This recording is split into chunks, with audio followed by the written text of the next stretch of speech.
Good morning, good morning, good morning. March the 26th, 2024. It's time to shake, rattle, and hum, baby. Get yourself some Black Rifle coffee or the coffee of your choice and join us here. Get your Bible, open it to Luke chapter 14. And join us here for a morning word. Dial it up. Look here, here's my family here. 4 generations. My mother-in-law, my wife, my daughter, and my grandson at that time, when he was just born. That's Rhett. So that was on the. So 4 generations there. My family cup means a lot to me. So thank y'all for being with us this morning. Let me get you guys dialed up. It's raining outside here in the northern half of Alabama. So you guys factor that into getting ready and driving to work. Okay. So let's see what we got here. Brandy. Good morning. Camellia. Chris. Sonny B. Jim. Robbie, Jim Mathis, Diane, Julie, Brandy, Faye, Missy Ramsey, Victory, Jim. Hey, y'all, let me just throw this in there. Hey, Mike Pate, Miss Faye Taylor right here.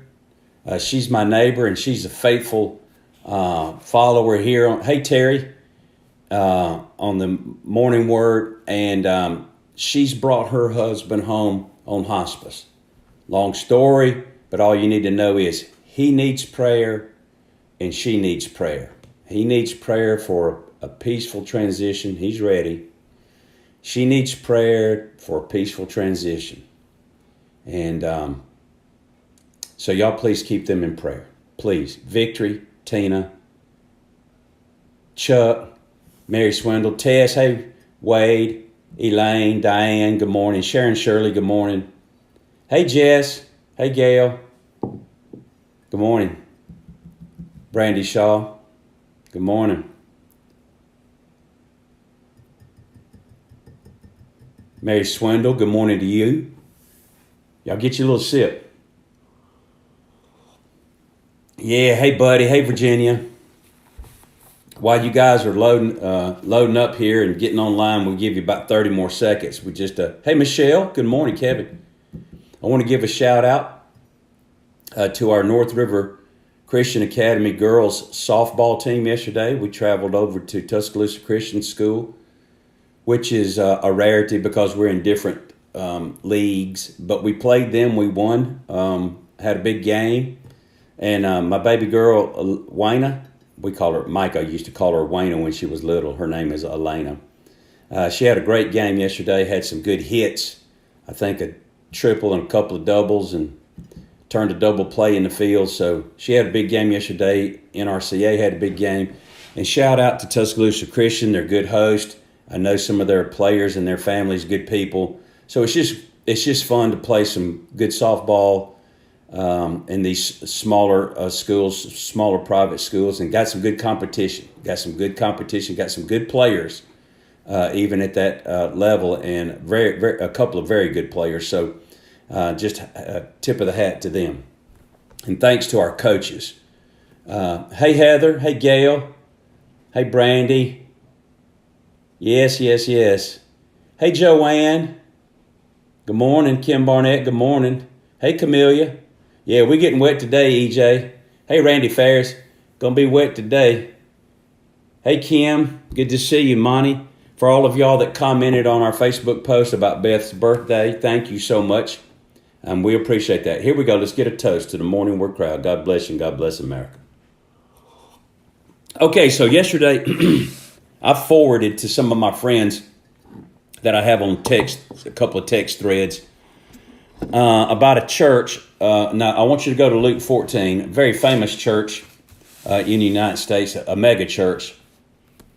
And in North Carolina, and the headlines read, and the article was by Todd Starnes. He's a very famous Christian evangelical conservative writer, connected in Washington, so forth and so on. So this is not some tit for tat, run of the mill writer. This guy's pretty legit.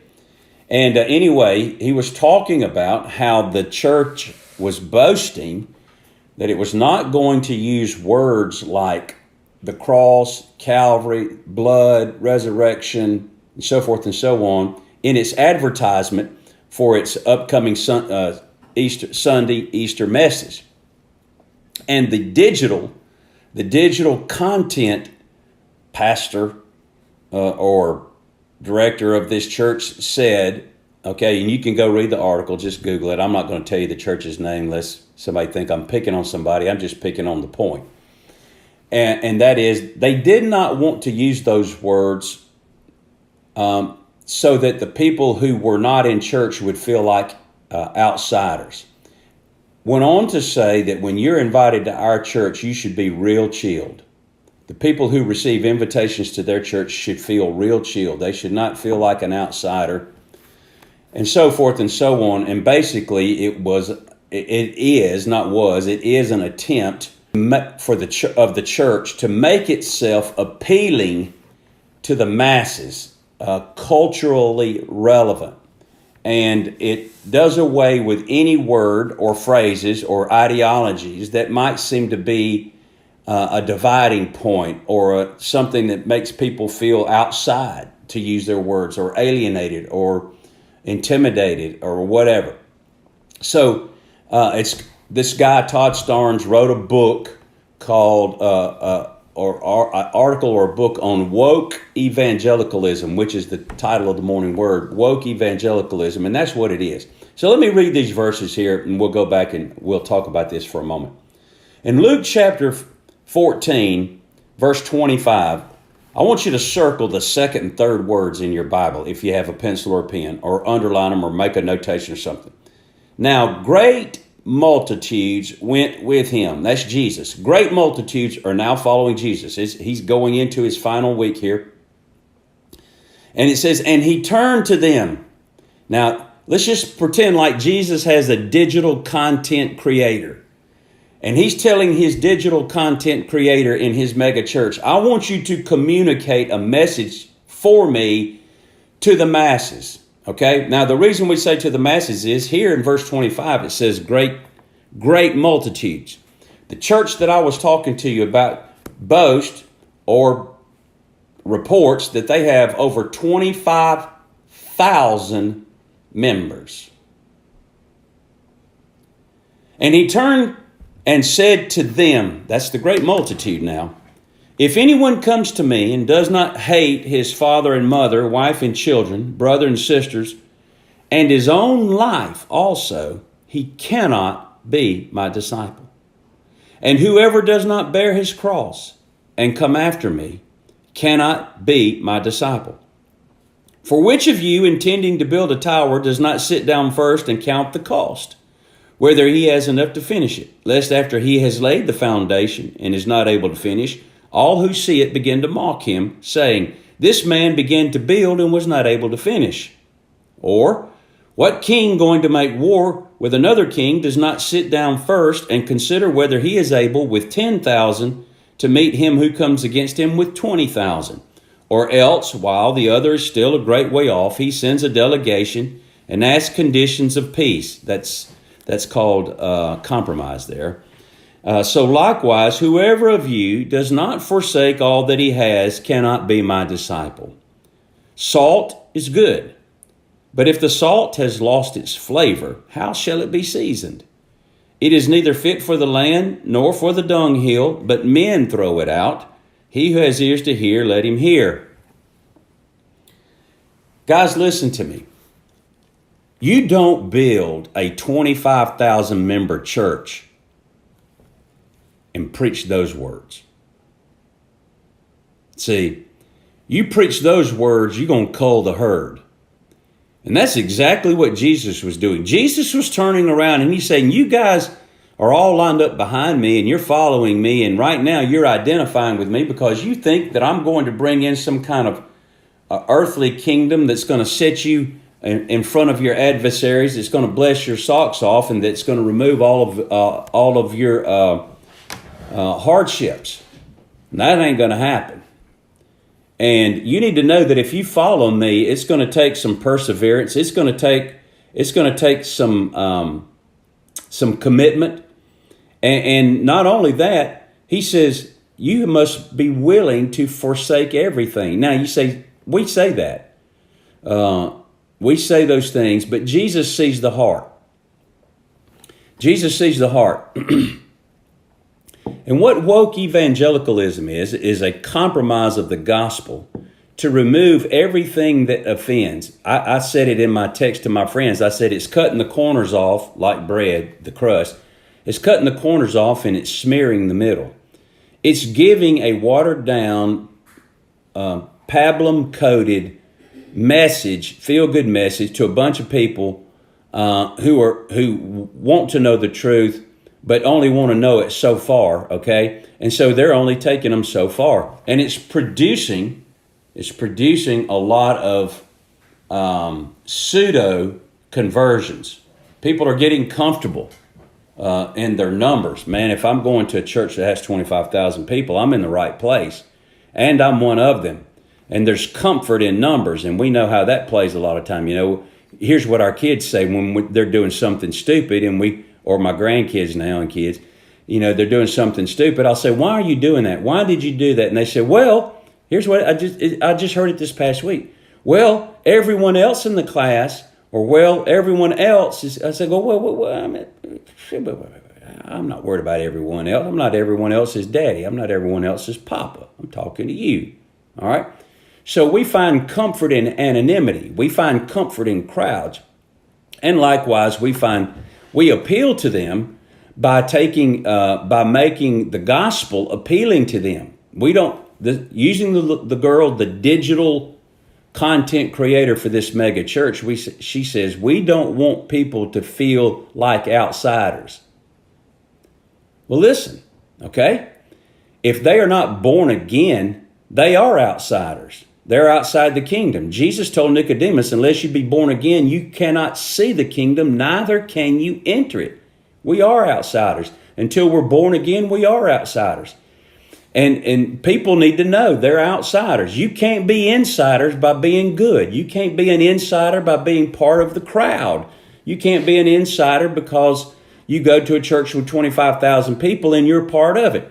You only are an insider when you and I, according to the words of Jesus, are willing, and he's looking at our heart, are willing to forsake everything for Jesus, put our faith in Jesus, are born again, and the wrath of God is removed from our life, and the righteousness of Christ is accounted to our life, and we're in. That's how you get to be an insider, okay?